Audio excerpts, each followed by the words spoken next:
Hey, thanks for pushing play on the podcast. I'm going to do a quick intro because there's some things that I want to cover about my very first podcast that I produced mainly with AI. So I'm on an adventure trying to produce a podcast from start to finish, kind of building a AI podcast studio. I am very ignorant when it comes to all this AI technology stuff, but what I want to do is speed up the execution and delivery of podcasts that I'm going to produce. So I'm trying to not involve too many people in the production of it. And so we'll see how it goes. Now, what that has led to is there's weird stuff sometimes in the recording of the podcast, like this first one you get to listen to with Sarah.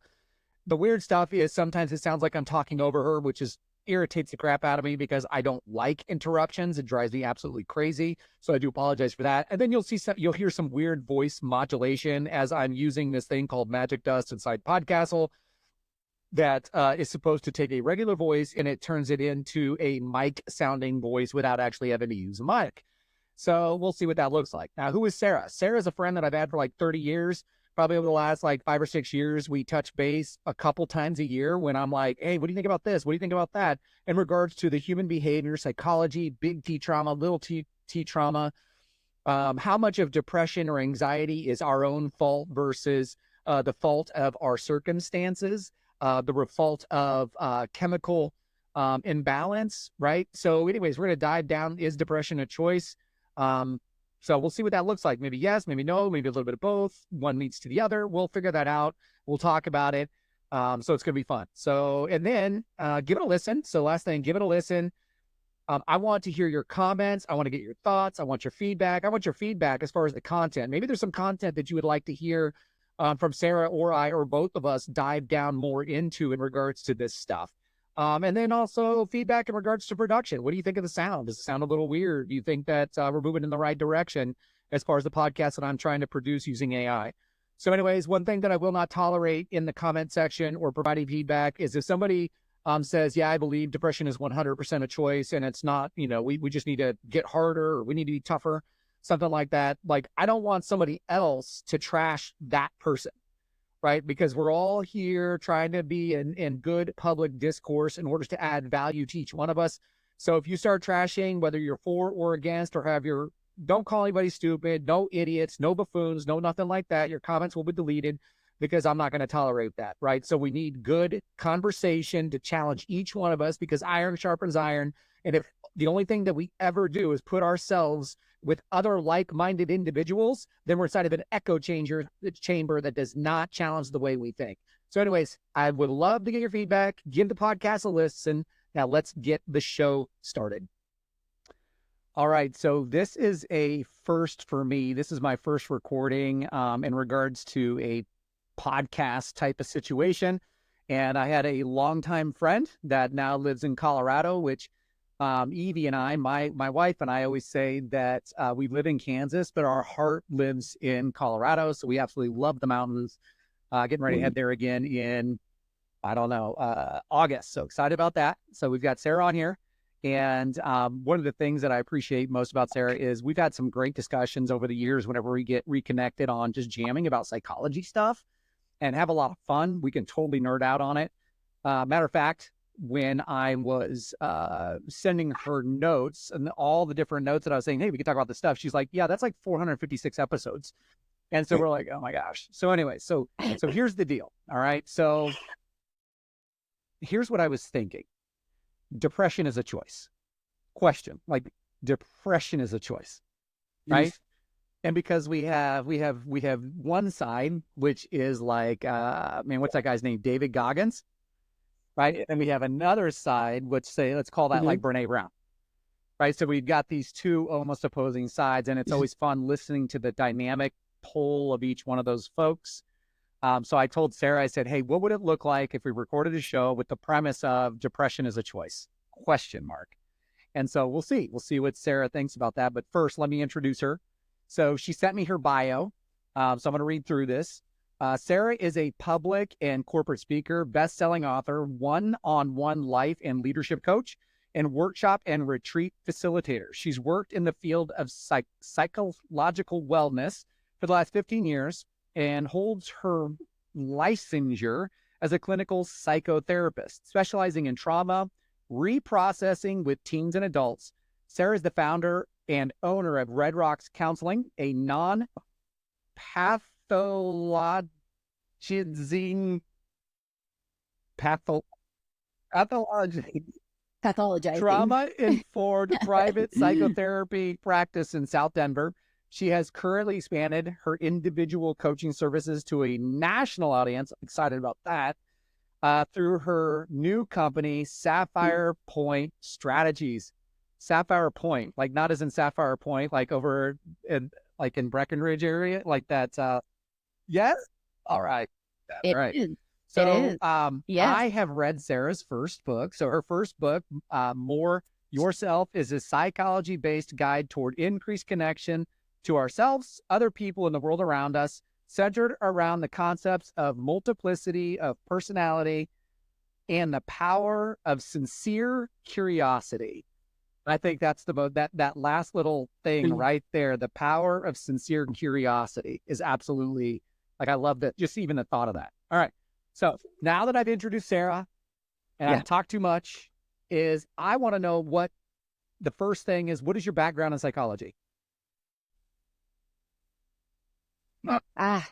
So my undergraduate degree at the University of Kansas was a psychology degree, and it was really the first exposure I had to it. And I was fascinated by it.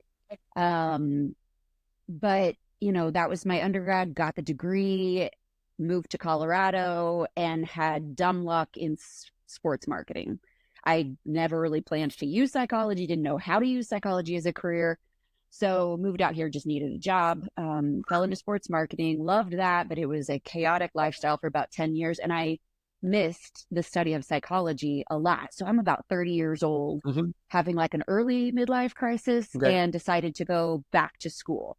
And so I went back for my master's in clinical psychology when I was about 30 years old, spent some years in my education for that.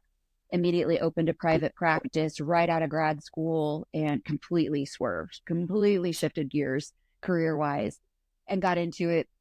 I did some agency work, which I was working with. It was at a lockdown facility for adolescent girls, ages, I think, 11 through 18. And we had 144 girls who could not function in normal society from all over the country, all different backgrounds. And so that was my crash course in clinical work. Did that for a while and decided the agency work, like the state funded stuff, was really, really tricky and heartbreaking. And so when I finished my graduate degree, decided to go straight into private practice. So I've got experience with both agency and private practice, been doing the private practice thing now. In total, I've been doing clinical work for about 15 years in private practice. I think I just had my 11-year anniversary of opening Red Rocks Counseling. Yeah. And now I've shifted. I'm doing both clinical work in the psychotherapy world and doing the life and leadership coaching, which I can just hit a lot more people. It's also helping to balance out. My heart's a little weary from doing so much trauma reprocessing and intense work for so long. So it's helping to balance that out. But I get to take my heart for psychology to a different and wider audience, which is really fun too. I talked to you about my buddy Bob at one point, and Bob was in the field, like doing the therapy. And then he had recently, I don't know, probably about 6 months ago now, left the field, went to go actually work for believe it or not, like one of the largest financial planning platforms in the country. But what he does is, because there's a program called the Jonesy Project. The Jonesy Project was built because one of my best friends and what I consider like a brother, and also to Bob, killed himself a couple years ago. And so Josh was a main pillar inside that organization and really had some cool speaking things about learning about who we are and all that kind of stuff, probably from a place of hurt that nobody knew, right? And so Bob essentially joined up with Advisors Excel in order to do what you were talking about doing. He said, I feel that I can make a bigger impact faster in people's lives if I'm able to talk to 1,000 people at one time versus one to one to one to one to one. It's just a different way to look. And so I can totally appreciate that. Yeah. Okay. So I love to hear that. I'm excited. Like, I didn't know that you did. I saw something. I don't know whether you posted it on Facebook or some kind of social media thing where you asked for about a web designer or something like that. So I knew you were up to something. And so I was curious about what that looked like. So that's cool. So you're going to go from more or less your area that you're going to have a national approach. What does that look like? A couple things. I've been doing national speaking since 2017, so 7 years or so, working with corporate organizations, teams, departments, C-suite executive groups on, oh gosh, all kinds of things. Emotional intelligence in the workplace, interpersonal communication in the workplace, change and transition, like when companies are merging, doing some work around there, some personality assessments, things like that. So that's been really fun. But the life and leadership coaching is going to do a couple things. It's going to continue that platform where I'm doing corporate and public speaking on the national level. I also like to do workshops and retreats. I've done most of my retreats here in Colorado, some workshopping out on the East Coast primarily, but I'll be doing more of that. But then on an individual basis, I'm going to be able to work one-on-one with individuals who, are looking for all kinds of things, enhancing their career, shifting their career, making certain lifestyle changes, all kinds of things, anything other than trauma-based work, basically. But because my licensure is a Colorado license, my LPC, licensed professional counselor, is a Colorado thing, I can only work with individuals who their primary residence is in the state of Colorado. So this is going to help me work with people all over the country. I get requests for it a lot, but for all these years, I've had to say, not unless you live in Colorado. Right, and so that was the limited factor of my friend Bob as well. You guys were in the same situation. Yeah. Okay, got it. That sounds like so much fun. Yeah. Is your website up? I'm so excited. Anyone? I'm so excited. Yeah. July. No, it's being built right now, when July. People are going to want to reach out and be like, I like this gal, I want to talk to her. They can go to do you have a domain name yet for that website? I do. You can get through it two different ways. SapphirePointStrategies.com will take you there, and then SarahJeanWaters.com Awesome. That's exciting. will also take you there. Yes. Sarah Jean, it's very Midwest, very Kansas. All right. So I've got a list of things that you and I said, hey, these would be fun topics to talk about. All right. So here's a question for you. Why do you say the term mental health is not accurate?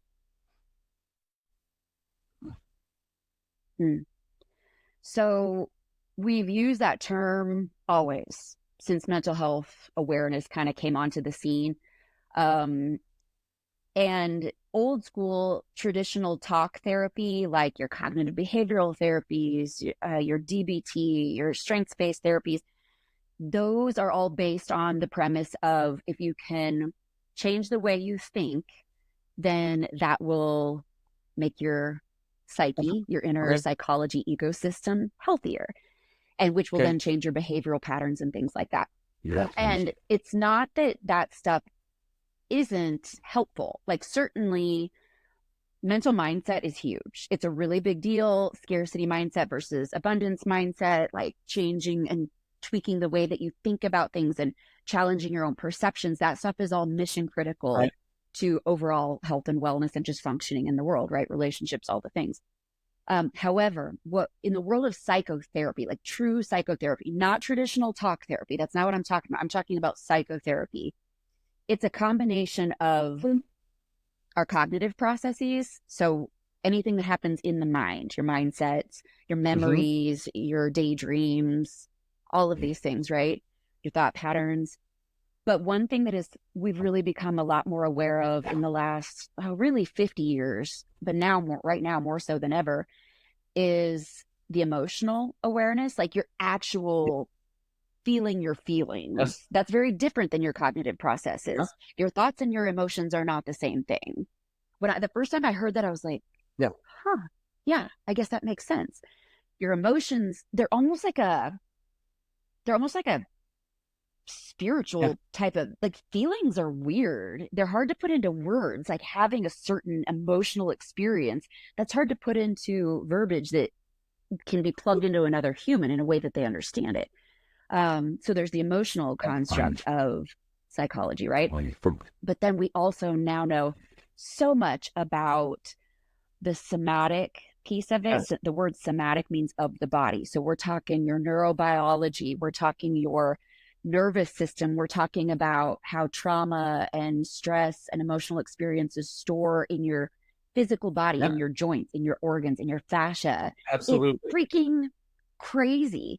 And old school traditional talk therapy doesn't really look at that a whole lot. And so if you really want true holistic psychological healing and optimization to function in the world and thrive and do all this great stuff, then you have to integrate the physiology, the nervous system stuff. Like you have to integrate the somatics of it. So when you hear the word mental health, it's like, oh, yes, but there's so much more. There's also somatic health and emotional health. And one could argue spiritual health too, depending on where you're coming from. But mental health is just one little piece of it. Gosh darn, I can't remember that you and I talked about him a little bit ago. Now all of a sudden his name leaves me, but he talks, one of the subject lines of one of his podcasts was, are your thoughts making you sick? Right. So the mind, the thought process having the somatic impact on your body.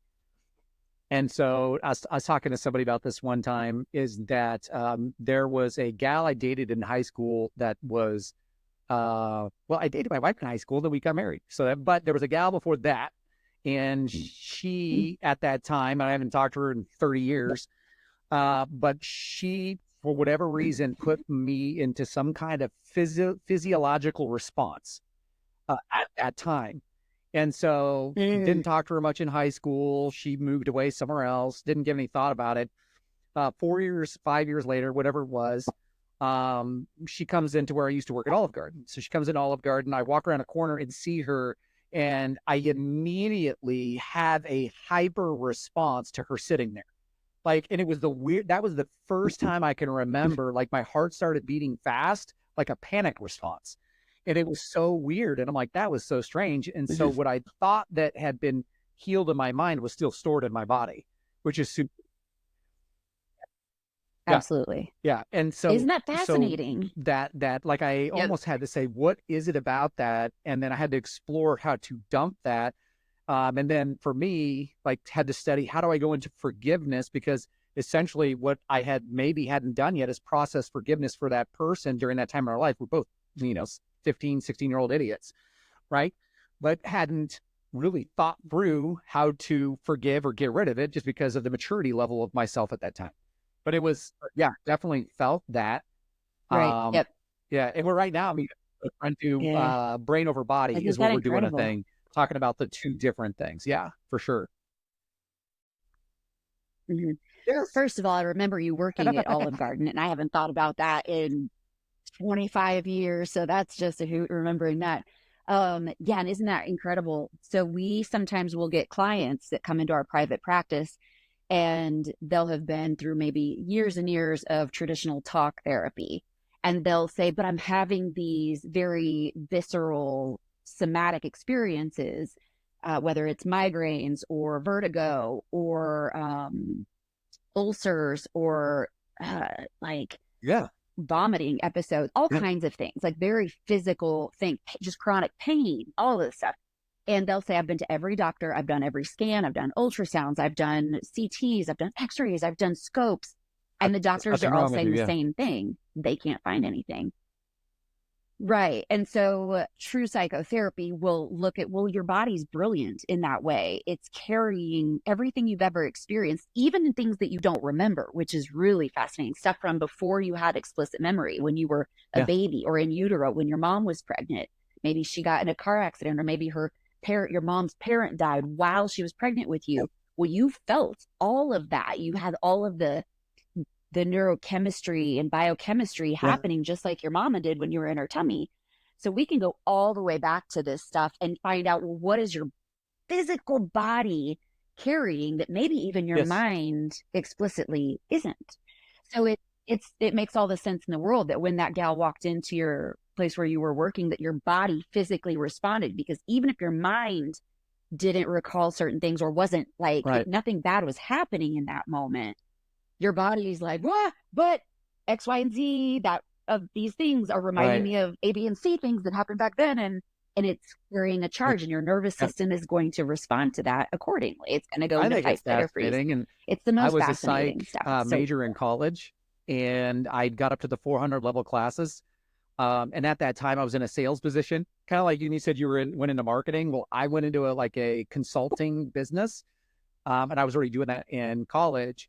And they told me back then, I wasn't really like, for me now, I'm like, man, I want everybody to know these things. I want to save the world, like all this stuff now.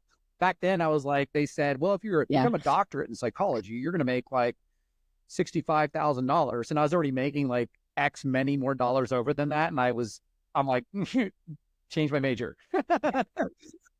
So I looked at it shallow, Yeah. but my passion and pursuit of human behavior and psychology has never ceased. Like I don't even know how many Yeah. podcasts or books I've read on it. So all this stuff is just absolutely fascinating. That's why when you and I jam, we're like, like all this stuff, So right? cool.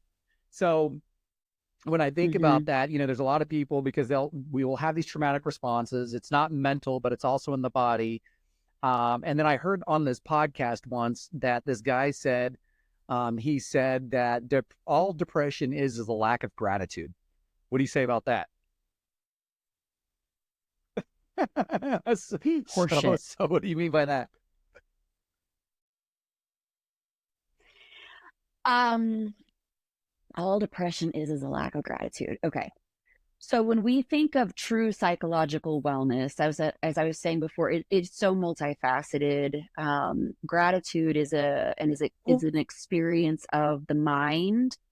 It's also a physiological experience. There are actual things that change physiologically and neurobiologically in your brain and body when you exercise gratitude. That is true.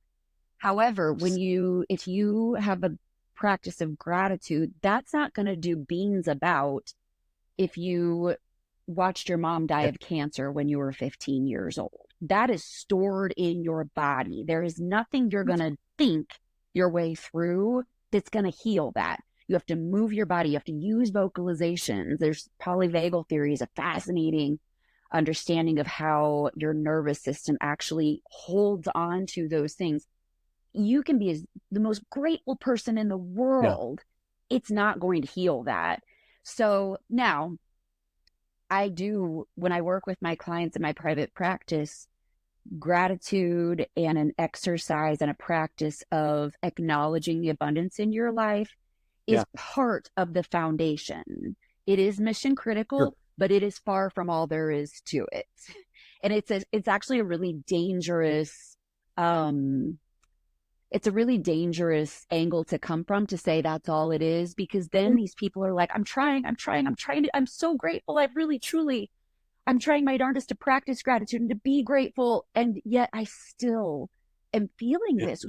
yeah, I must be a failure. yeah. Something must be Oh, wrong with me. yes, It's like, no, no, no, no, no, yes. no. It's just, that's And one and that's what I was part going to say. of You just said the that healing part piece, about I'm trying to be grateful. I'm writing in my gratitude journal, and I'm doing these exercises, but I still feel this. So therefore, I am not dot dot dot. So it just becomes another thing that they pile on top of Yeah. themselves. But in preparation, that I knew you and I were going to talk probably a month and a half or so ago, I'm looking for trigger phrases, and I'm like, "Ooh, here's a good one." I'm like, "Here's a good one," Yep. because Yep. nothing. Yep. You know the I one. for me and my wife, like our faith, there's only one absolute, right? That's it.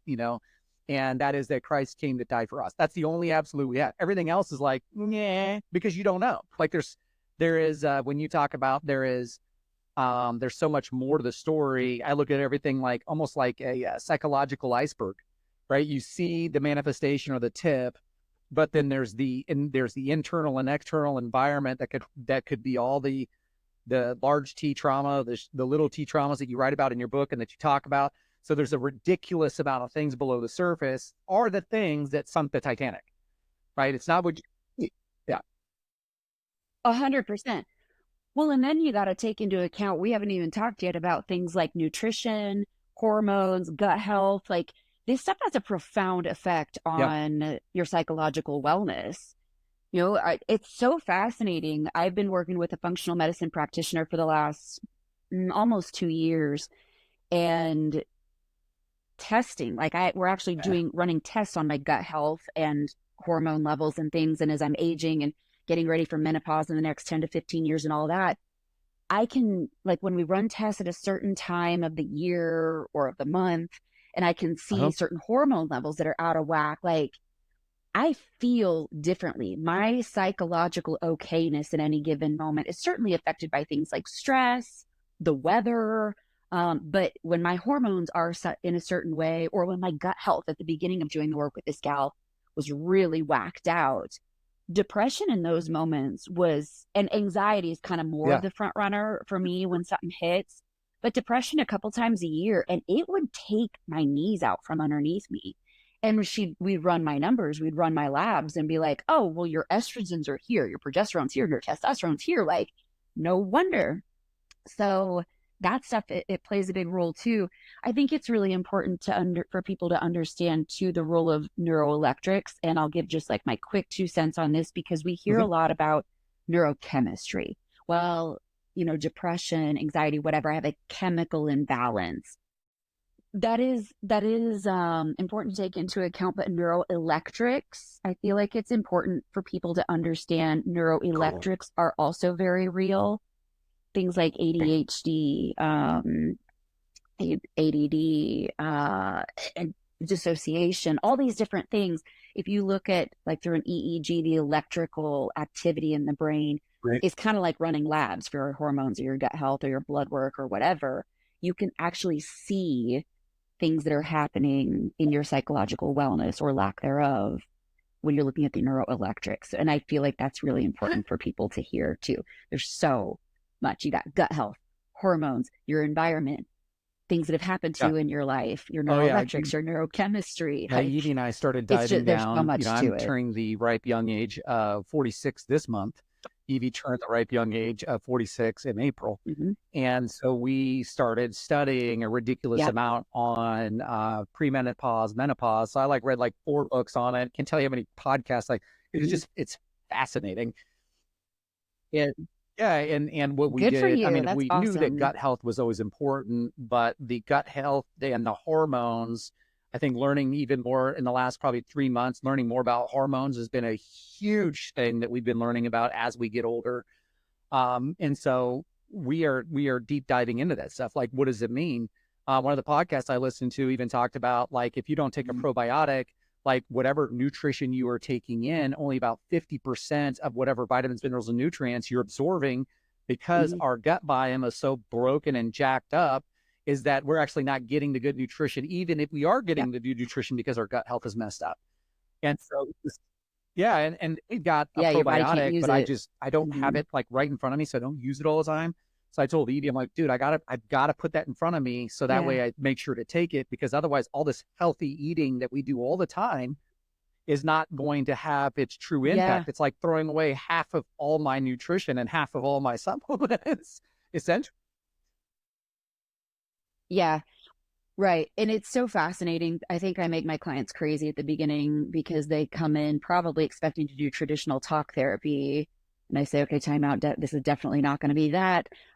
Also, what's your sleep like? What's your nutrition like? What's your screen time like? What's your exercise like? And they're like, man, you can't try to be living psychologically and holistically well if you're not taking all this into account. That stuff is mission critical. We are not just an emotional being. We are not just an intellectual being. We are not just a physical being. We are all kinds of this. So to be well, you have to look at all of these things and make sure all of those silos are being tended to. What we've been talking about is I didn't ask you the question, but we went into it, but I want to throw this out. So the question was going to be, and essentially we've been talking about it anyway, is solving depression/anxiety more important than your attention to your day, what you eat, what you read, and what you watch, and what you spend money on, etc. And so when people share with me, and I love your feedback on that, and they're like, man, I'm just super anxious, right? They say my anxiety or my depression. And then all I do is I have to ask them, I say, hey, listen, so tell me what that looks like. Yeah, I'm just very anxious. I can't sleep at night, whatever it means. Tell me about what you do in the morning. And they're like, well, I wake up, drink a cup of coffee. Do you eat breakfast? No. And then and then I go to work, and then work, and then I come home. I'm like, tell me what your after work program looks like. Then they watch like 3.5 hours of TV, and they're watching. I mean, you can't believe the amount of people in the program. About 70% of programming these days is all based on intrigue, backstabbing, murder, chaos, because that's what we like to see. Apparently, as humans, is disaster, and so we attract to that. I mean, look at the media. I don't care if you're for Trump or Biden. Like they both market garbage to get people all riled up, to evoke an emotional response on the other person. It's just crazy. And so people watch this stuff, this constant cycle, and they're like, I'm anxious. And I'm like, well, turn it off. Like, you've got it. Here's the program. But they're like, well, I won't do that. And so the question I go back to is you solving the depression or anxiety more important than programming all those things, your external environment, controlling the external, which then helps the internal. And most of the time, people, from my experience, is they're not interested in helping solve their own problem. That's from my experience. Yes, I think that, well, to answer your question, is one more important than the other? There's not an easy answer to that. It's all of it's important. I think that it's good to look at our behaviors causing our stagnation, our complacency, our stuckness, our feeling icky, and or are they byproducts of us feeling icky? Are we sitting and watching 3 hours of TV because we can't find the motivation inside of us to go out for a walk and be out in nature and in the sunshine, or engage with other people? So we think of it sort of, so I specialize in a modality called internal family systems, IFS. It's all parts-based psychotherapy. And it's the notion that we are all comprised of a multitude of inner sub-personalities. So, and we divide certain parts of us into two different categories. There's your managing parts and your firefighting parts. And that's kind of what I was just saying about is let's say we've got a part of us that wakes up in the morning and looks at our phone before we've even gotten out of bed, or sits and watches 4 hours of TV every night. Is that because we are trying to, is it managing? Is it trying to keep us from experiencing some sort of pain? Is it a distraction? Is it a self-soothing mechanism, a numbing mechanism or something? Or is it a firefighting part, which means, okay, I'm already stressed out, I'm going to numb out by sitting in front of the TV. So is it a preemptive strike, or is it a byproduct of already feeling kind of yucky? Not that all that really matters other than self-awareness. Like, I'm trying to understand how I function and why I function this way. And so I think that it's a little bit of the chicken or the egg too, because I don't believe that you can holistically heal psychological struggle if you continue doing chronic behaviors like that. And I say chronic because we all need to take a beat sometimes. If we've had a crazy week and we've worked 50 hours and our kids we've been running them all over creation and life is just nuts, man, I hope that you wake up on Saturday morning and get to sit and read a book or watch your favorite show and snuggle up on the couch in front of the fireplace and ditch your workout. Like, it is so important to take some grace for yourself and relax. But I say chronic because is it this habitual, chronic, neurotic pattern? Right. Or is it the anomaly, right? And also, it doesn't matter how many of our habits and patterns we change if we don't also pay attention to the true psychological wellness. Have you rumbled with your trauma? Have you changed your thought patterns and the way that you perceive the other people, yourself, and the world around you? Is your gut health good? All of these things. Yes. So it's all of the above. I don't think you can do one or the other. I think you've got to look at what I see. Again, I'll always speak from my experience because I believe that everybody has their environment that they work within. So we all see things. It's like a car accident. We all see our different perspectives. And for a lot of folks, not only are they not controlling their external environment, which is a contributing factor to their internal environment, is they seem to have a lack of a compelling vision. Mm, yeah. There's a lot of really interesting research on the the neurology, like the actual neuroelectrics and the way that your neuro pathways Hmm. form with a Hmm. vision and hope, and those that are lacking that. Like your brain Yeah. and your nervous system function differently if you have those things in place versus if you don't. That's not all there is to it, but it is true. Like you can see it Yeah. on like brain scans, and it's so fascinating Yeah. when you think of it that way, because you do like hope is, it's a conduit for change Yeah. and evolution and growth and curiosity, which is my whole heart is around the power of curiosity. And without hope and some level of a vision, like Yeah. you're a little Yeah, bit dead in the and water, man. things that I've read here recently, we're talking about not just about a compelling vision, but using entertainment as an anesthetic. So what you were talking about earlier. So keeping us anesthetized to things Mm, that we maybe don't even know how dissatisfied we are with area in our lives because we escape. It's like, vacation means to vacate our current station, right? Where we're at. So we're almost taking, when I say we're America, I don't know about the rest of the world, but America takes mini vacations, seems to be a habit because the average American watches 4.5 hours of TV. That's not screen time. 4.5 hours of TV or programming a day. I'm like, where in the world do they even get the time to do this? So we're programming into our day yeah. mini vacations to escape what I would argue is I'm living a non-compelling Mm. vision to life.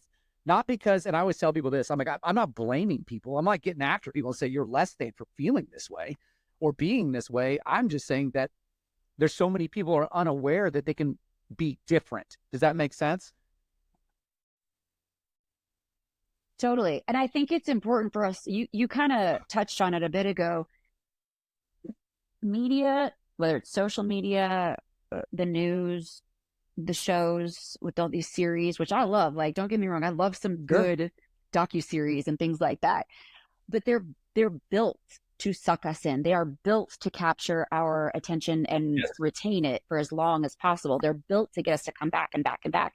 You know, one interesting thing I saw in my private practice during 2020 and the COVID experience with TV specifically, because what you were saying is so true. We get really dialed into the drama and whether it's news headlines, different movie series, show series, whatever, the violence, the backstabbing, the really intense storylines. Well, 2020 is when Ted No, because it's Lasso been on came out. Apple, but Did I've you had guys so watch many that? people tell me like, you would love Ted Lasso.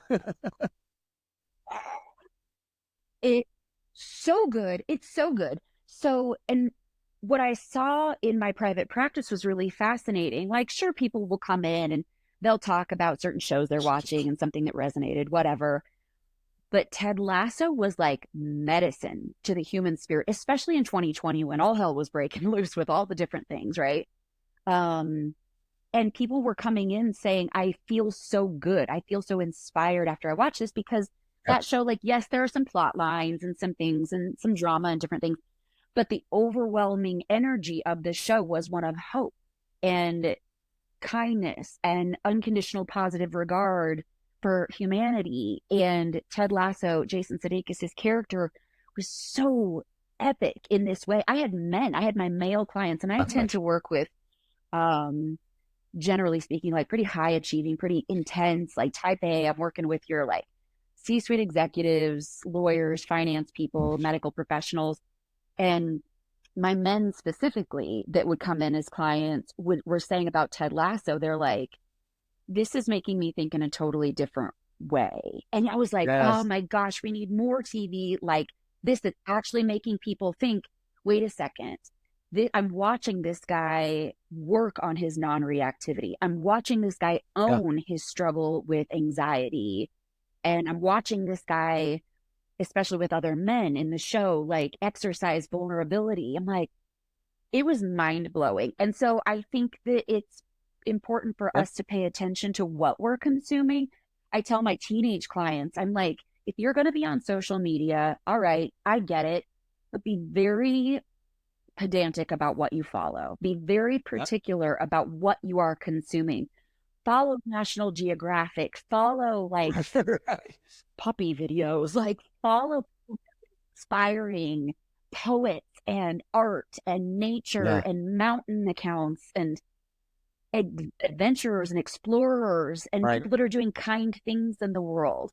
And then maybe titrate away from dramatic accounts or gossipy accounts or the people in your life that bring a negative energy. It's just so important what we consume. And when we come back full circle to talking about, is depression a choice? I don't always believe that depression is a choice. I think that there are lots of things. There's genetics that are involved. There's generational trauma that's involved, all these things, and life experience. And also, I do think that we do have choice in the treatment of the symptoms of depression. I do think we have a certain amount of control over that. Not holistically, like I can't just by thinking about it change my hormonal makeup at a certain time of the year or the month. Like I can't do that just by thinking about it. I have to actually put exercises and different protocols into practice. But the symptoms of something like depression or anxiety, we certainly can be very specific about how the people we spend time around, the music that we listen to, the food we put into our bodies, the social media accounts that we follow, the headlines that we choose to pay attention to or choose not to pay attention to. So, with everything, you're going to find with me that when people ask me a yes or no question, I'm pretty much always like, my answer is usually, it's not that simple. Well, we're human. It's very and humans complex are and convoluted. Not that simple. Yeah. So complicated. When I get into talking to people about depression and anxiety, the biggest thing that when people ask me or when they say this, and I say this about anything, people will say, I am pessimistic, or I am a pessimistic person, or they'll say my diabetes, my depression, my anxiety. And there's a guy that just shared this with me about 3 weeks ago. And he was talking about pessimism in this case, but I do the same thing when people have anxiety. If I know them, I'm not just going to, in some random conversation, share what I share. Sure.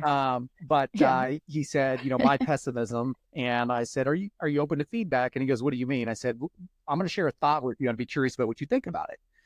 And he said, okay. I said, he's got a new son. Son's 8 months old.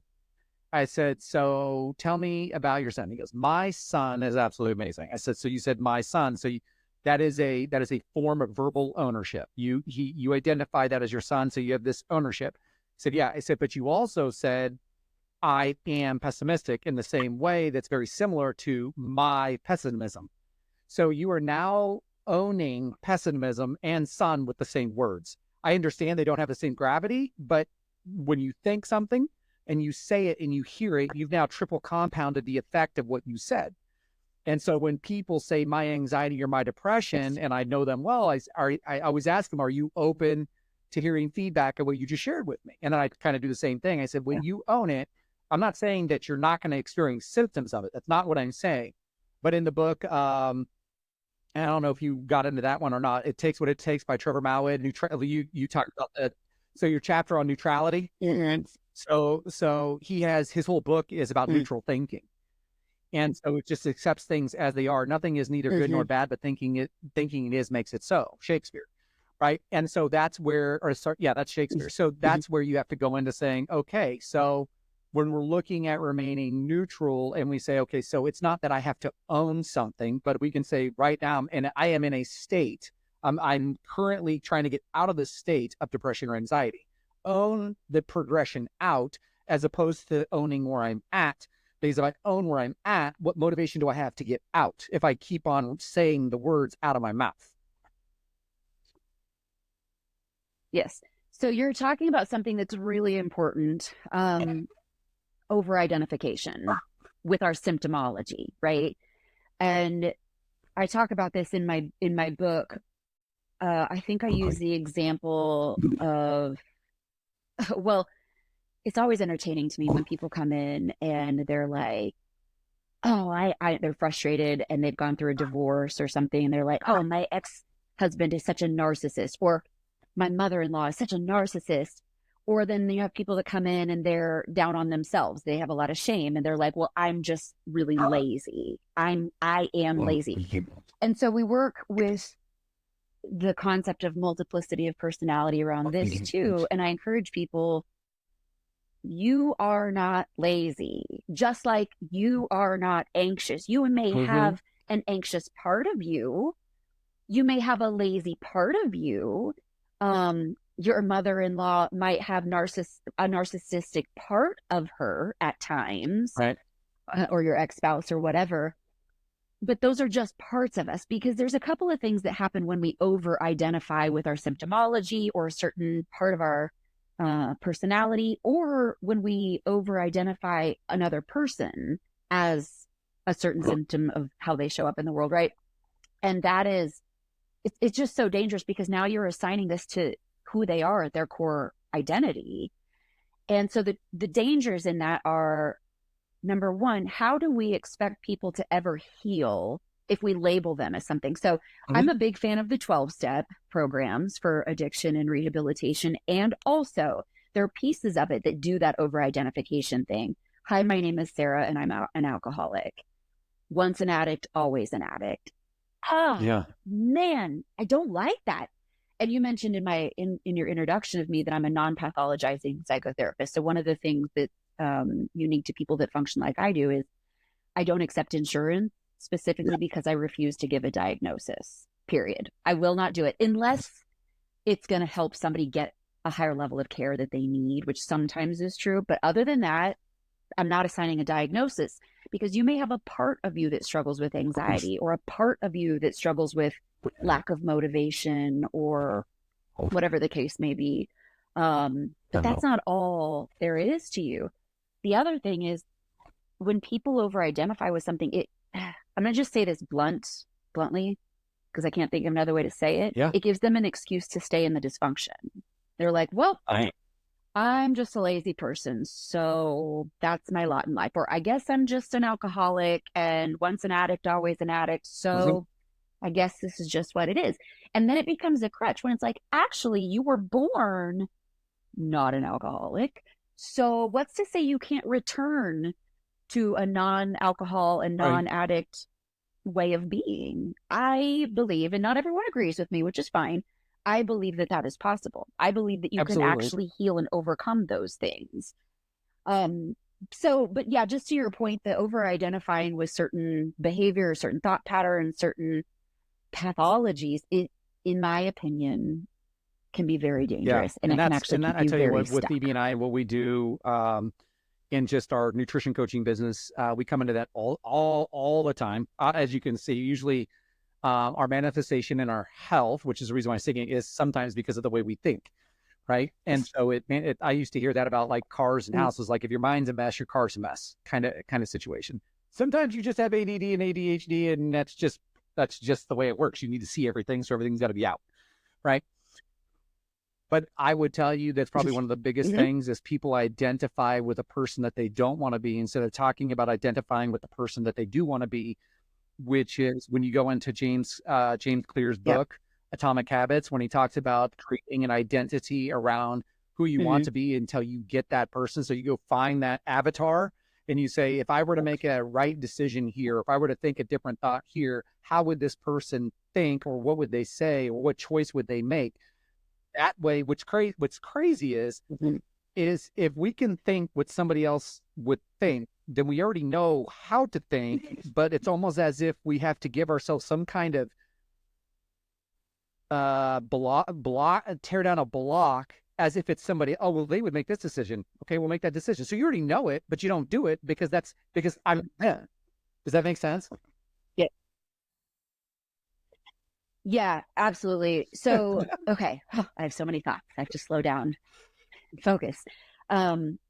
That construct that I talk about all the time of multiplicity of personality, you're going to hear me say the word part like a billion times in every conversation. There's a part of me that can be very defensive. There's a part of me, my little Miss Independent part, that can do great things, but also pushes people away sometimes. An argumentative part of me, a withdrawing and shutdown part, all these different things, right? Well, So as you study this model and you think of yourself, your personality as multiple, then the question becomes, well, am I just a sum of my various parts then? And the answer is no. And I'm going to lean into what you were just saying. There, in this modality and in this kind of life structure, is the concept of what we call self. Some people refer to it as their core identity.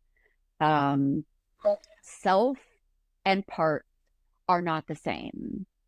Parts are the things that we pick up on from the moment we're born. We start onboarding parts to do different things for us, or based on what we see or are modeled or things that happen in our lives, and we adopt these parts of us. But self is our core identity. And in the IFS framework, there's 8 C's, 8 words that start with the letter C that kind of conceptualize this concept of self. And it's things like courageous, clear, curious, compassionate, connected, creative. And so you look at these 8 C words, and to your point, when you adopt that, like, that's who I am. I may have a lot of parts standing in the way, but when I can Right. get those things to step aside, what's remaining there is this true sense of self. Oh my gosh, wait, if that's true, if I am courageous and if I'm creative, oh, we got That's a right. whole new construct to work with. That thing I've been thinking about that might be interesting in my career, or this fitness thing I want to check out and maybe Mm-hmm. try, or this goal I want to go after. Well, I'm just lazy. No, no, no, no, no. You have a lazy part of you. God, I hope you have a lazy part of you that can relax when you're sick or you go on vacation. It's a good thing, but that's not who you are. Don't identify with that, because then Yeah. you're never going to get to that core self and Right. be able to achieve all the wonderful things. But the second you start embracing all the abundance and the amazingness that's within you, not because you've learned it or earned it, but Yeah. because that's just who you are inherently. And I do believe that all humans, Absolutely. all of them, are Yeah. inherently good and creative and all these wonderful things. Um, Now we got a Yeah. whole different thing to work with. But when you identify or over identify with the various parts of you, Yeah.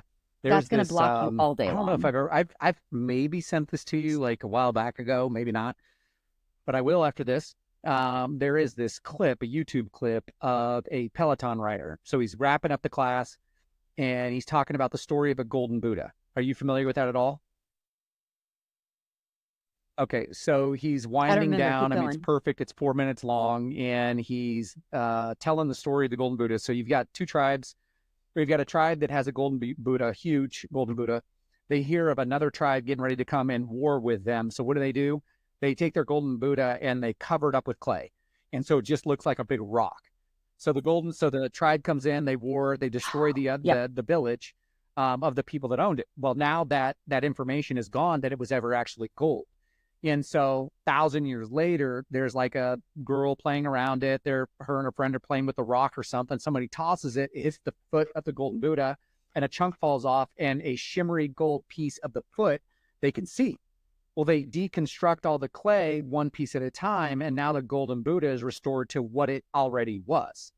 And so their premise is that we are already Mhm. created golden. But what ends up happening throughout life, whether it's our parents or whether it's the environment, whether it's a TV show, whether it's some past trauma or the way that people tell us to be, is we end up patching all the stone and the clay around us. And so that way we can't even be discovered, even in ourselves. When we look in the mirror, we don't see the gold that truly is. And so unfortunately, people end up You portraying got it. themselves as that clay Buddha to the world, right? Because they don't know that they're gold. Yeah. You're nailing it. So when new clients come into my private practice, one of the first things I tell them is, hey, I don't have the answers. Like, if you're coming to look for advice, like, I do not have it. I'm not giving you suggestions, because anything I could possibly give you about what I think you should do in life, or how I think you should respond to something, is going to be saturated with my own lens of life experiences and my own biases and all the things. So I tell clients, like, if you're looking Yeah. for advice, like, I'm not your girl. What I believe, therapy and all forms of self growth, whether it's yoga or any faith based religion, like anything, my belief is that it is about slowly but surely finding the things that are blocking you from being your most Yes. authentic self, which is already in there. So psychotherapy, I'll tell clients, is like, I'm not here to create something within you or any of that, like, or to teach you something.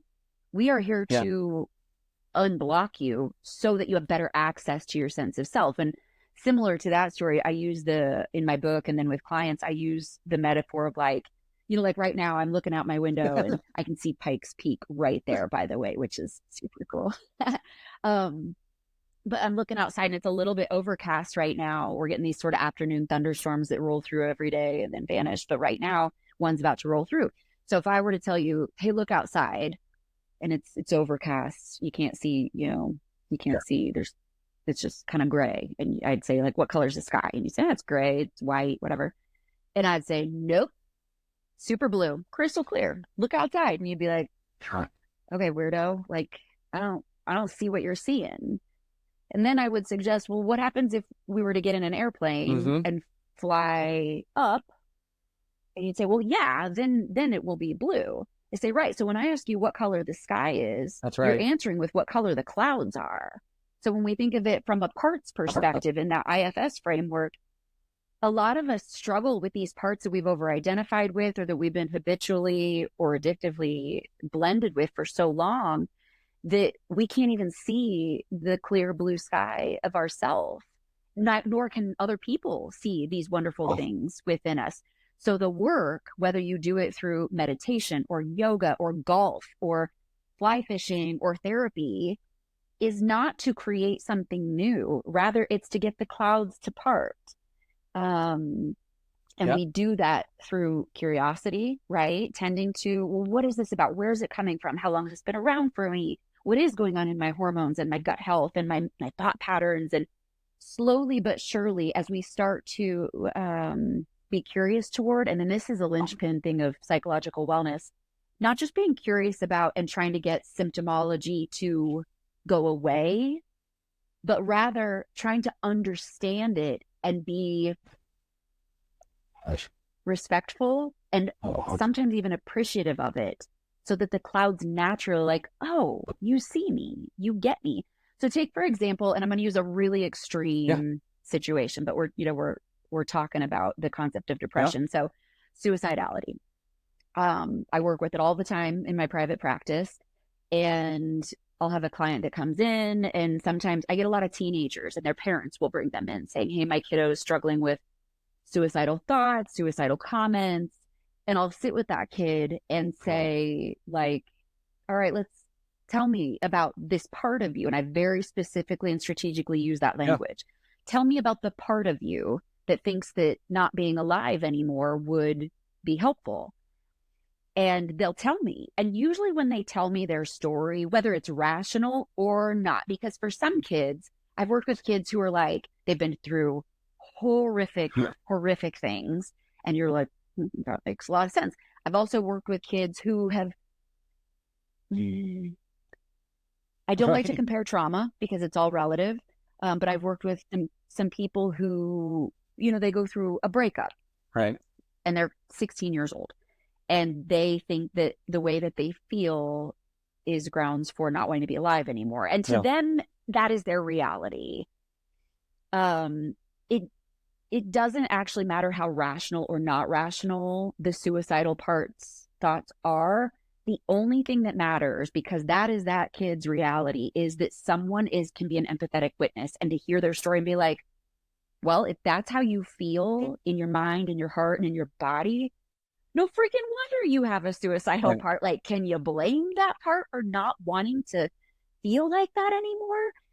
And by the way, and the parents of my teen clients freak out when I do this and they hear about it, because I'll be sitting there with their kids saying, I'm so grateful for that suicidal part of you. Like, I have so much respect because that part obviously cares so deeply about you that it doesn't want you to be in that pain anymore.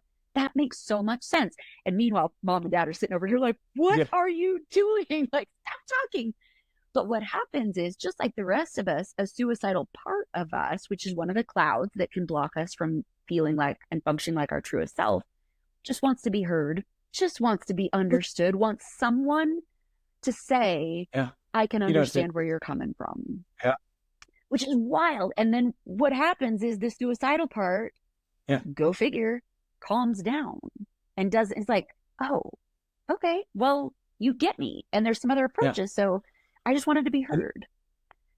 So then all of a sudden the clouds are starting to part. That kiddo gets their first glimpse in a long time of what we call self-energy, that clarity, that self-compassion, and everything starts to shift. They get that one little glimmer of hope, of Yeah. confidence, of feeling heard and seen, and the Yeah. clouds part, and they're like, there's the blue sky. Yeah. There It's is interesting myself. talking about suicide. And this is a question for another time, but just something I'd be curious for you to think about. I was thinking about this.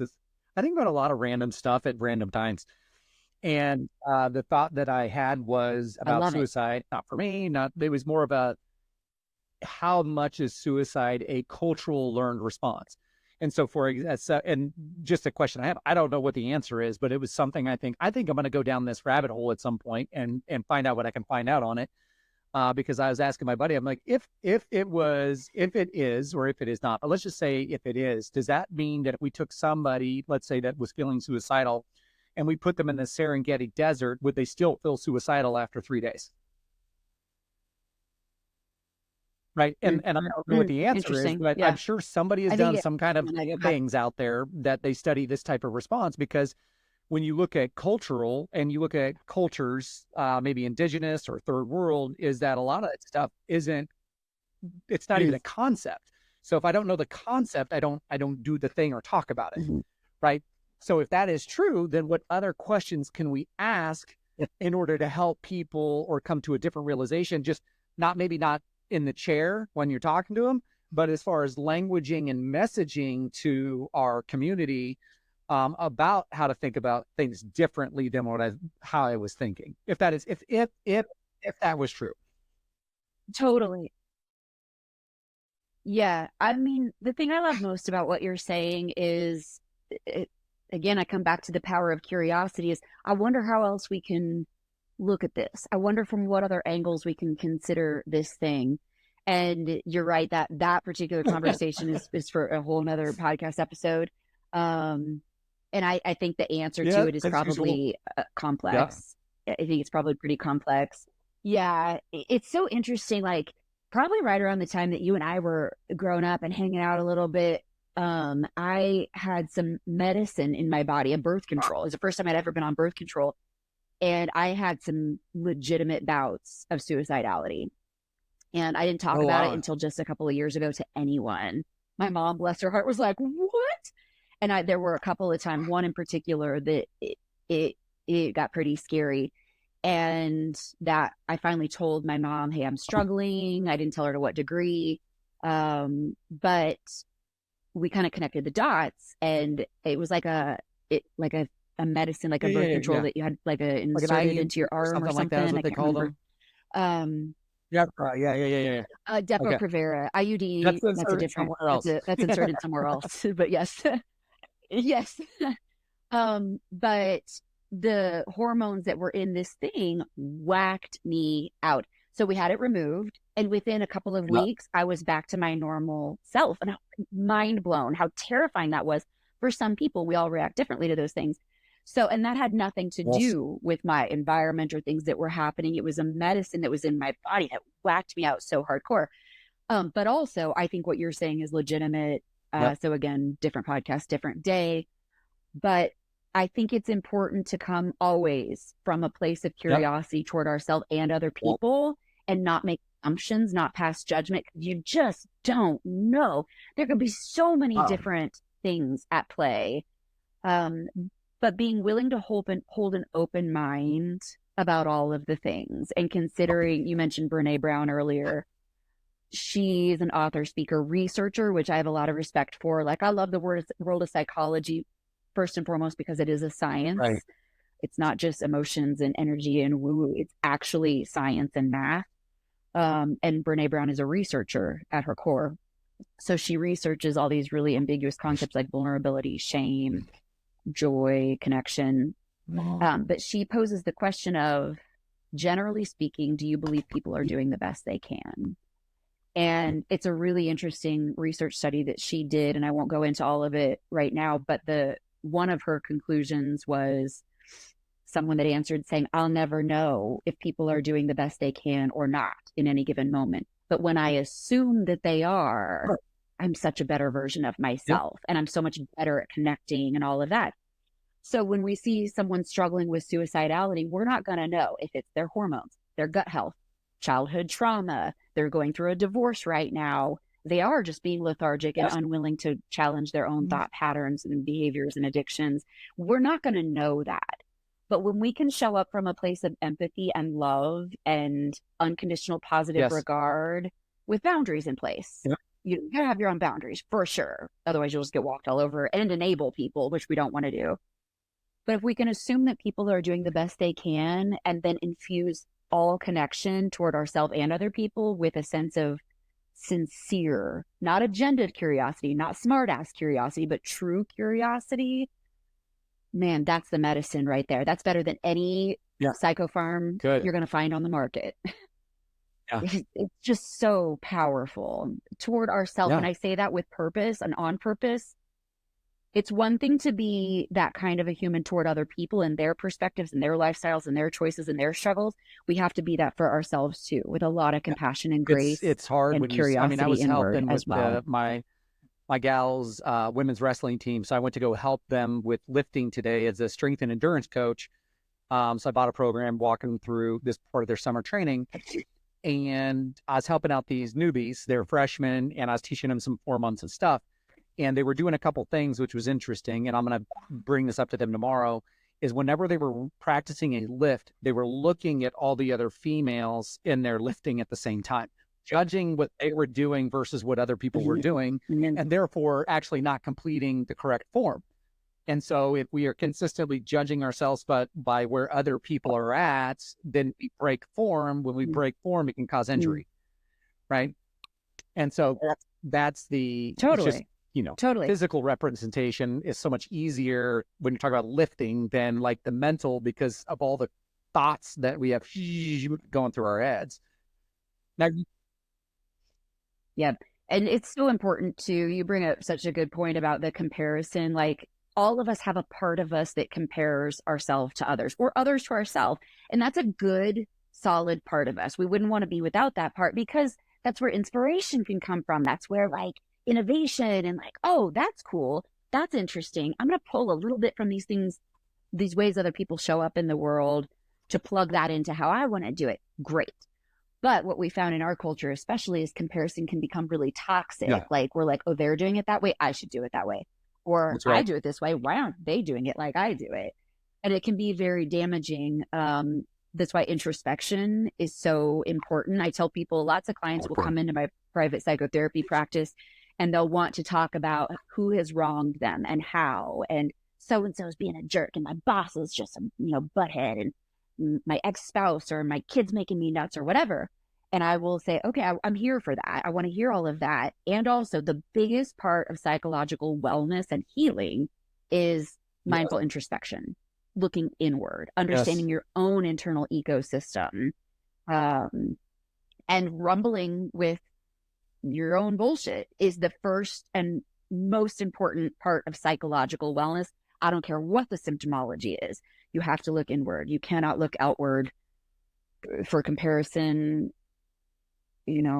weighing the different things against other people or them against you. Like, it doesn't work. People don't like that very much when I turn it inward. Has facets. So there's comparison aspiration, there's comparison best practices, then there's comparison of what somebody else isn't doing, and then there's comparison of what I'm not doing and what I lack. So like scarcity, so like when I educate people on that, I'm talking about, like, I do compare me to like some of the people I listen to. Oh, how'd they say that? Oh my gosh, did you just hear the way they alliterated those words?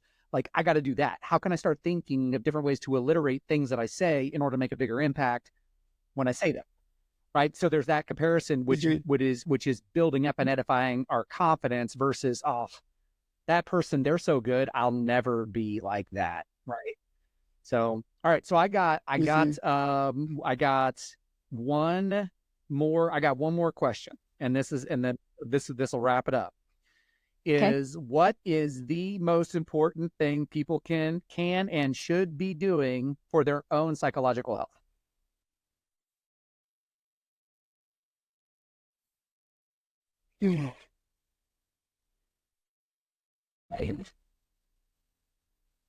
The one most important thing people should, I hate to use the word should, I hate that word, have the opportunity to do for their psychological wellness is probably what we were just talking about. Mindful, curious introspection. What is happening in my thoughts? What is happening in my heart, in my emotions? What is happening in my behavior patterns, in my reactivity? What's happening in my body? The trick with curiosity is it has to come from a non-agendaed place and a non-judgmental place, because I've got a part of me that historically has struggled with the judgment of other people.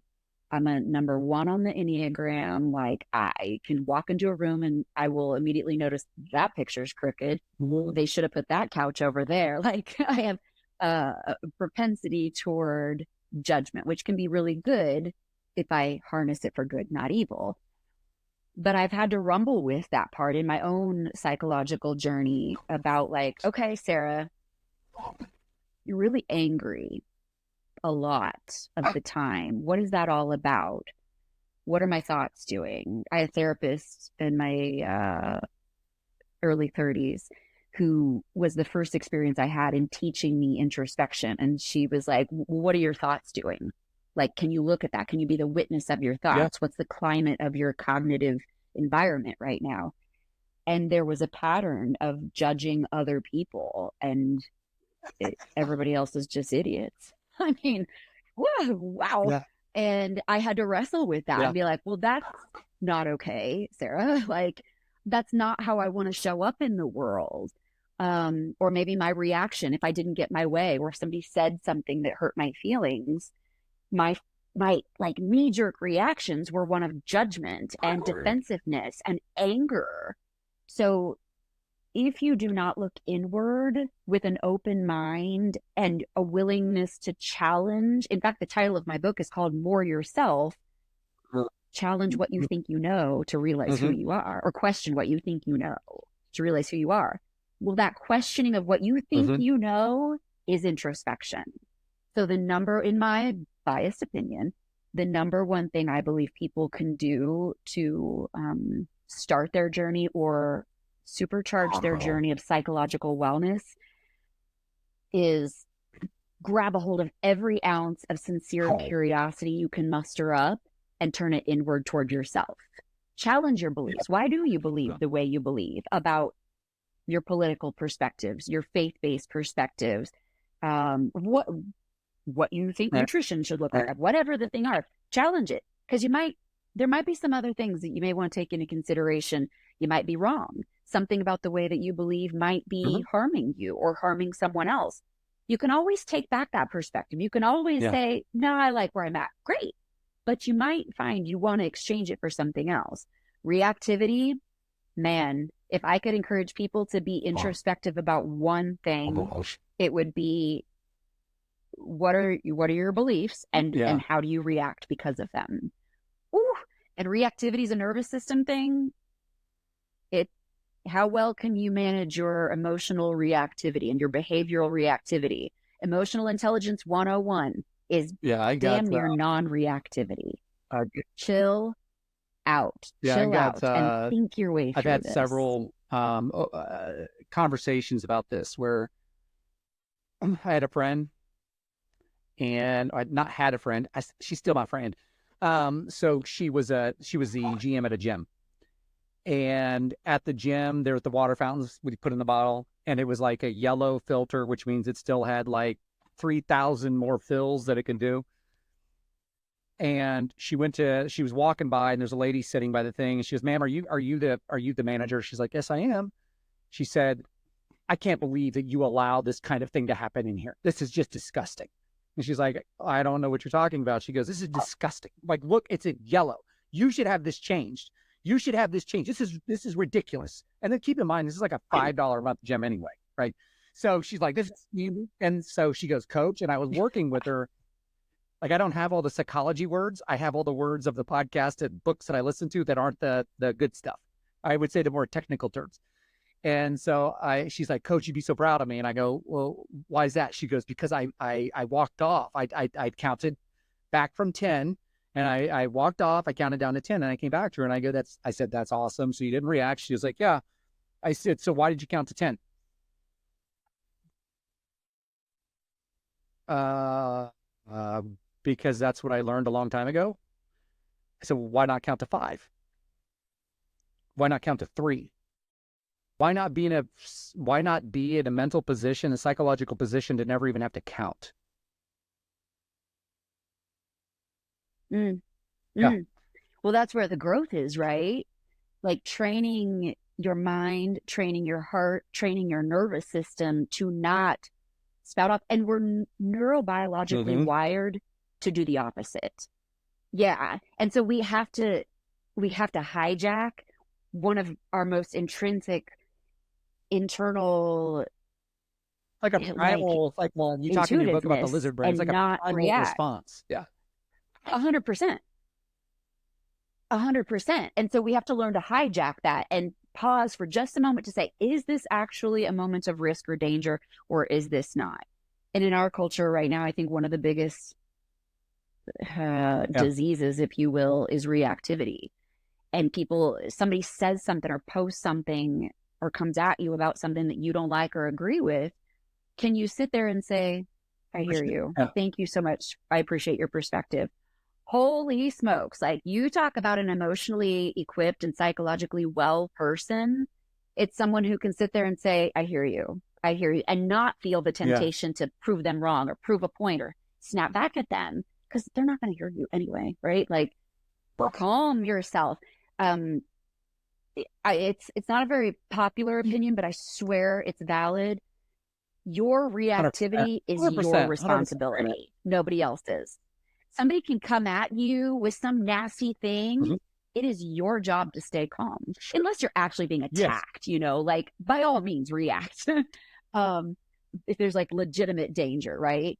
But if somebody's just being mean or aggressive, like with their words or saying or posting something that you don't agree with, calm down, man. Like, your reactivity is your responsibility. Well, they pissed me off, or they hurt my feelings, or they were offensive. Okay. So, like, chill out, calm yourself, calm your heart rate, calm your breath, calm your mind, calm your emotions. Doesn't mean you don't get to have thoughts. Doesn't mean you don't get to have emotions. It's just don't let them run the and I show tell them, here, usually I teach right? from, and I think you said you've read this book as well, as the 4 Agreements. And so the very first one is don't take things personally. So good. And when we react to people, we are buying into their idea of reality.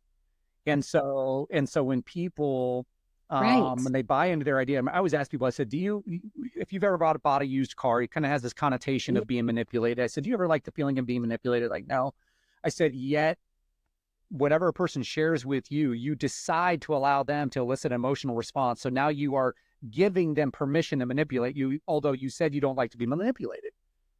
They offended me. No, they didn't. You chose to be offended. You can only be offended if you would choose to accept their reality as true, and you feel like you need to defend and argue. And they're like, but it takes time. Like you said, like, I got people like, you just can't. Wait, dude. Like, I'm not saying like I just read the book and all of a sudden I'm like, problem solved tomorrow.